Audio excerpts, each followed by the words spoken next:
How accurate is the New Testament? If we go back in time, starting with our modern Bible, the printing press was created in 1450, and so we've got Bibles as soon as the printing press was invented. We've got Bibles from that point. That gives us a high degree of accuracy. Going back before that, every single text had to be handwritten and copied. So we've got a complete New Testament from the 4th century. Before that, we have fragments of Gospels or other parts of the New Testament going back to the very early in the 2nd century.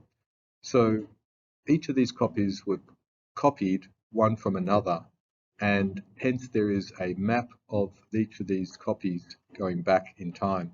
And so as they get copied, we've got various examples of these, not everything, a lot of them are lost, but the ones that we do have, we can start to create a bit of a map of how these errors were copied from one to another and how accurate they are over time.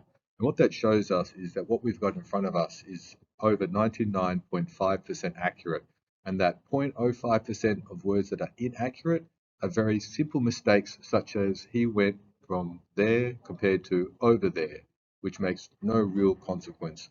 So we can be very certain of what we have today is exactly what was written in those first copies.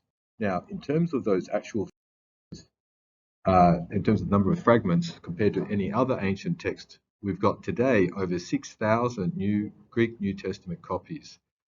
Comparing that to Homer or Caesar or Plato, that is far superior amount of copies around. So the gap in time between the original and when we've got our first fragments, for the Greek New Testament, it's about 40 years. For any other text, that could be over 1,000 years. And yet we take what they said to be accurate about what happened back then. So this gives us a high degree.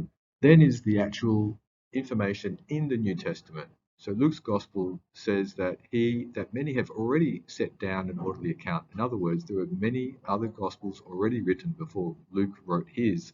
He investigated this based upon eyewitnesses. An apostle meant that you had to be an eyewitness of what Jesus actually saw.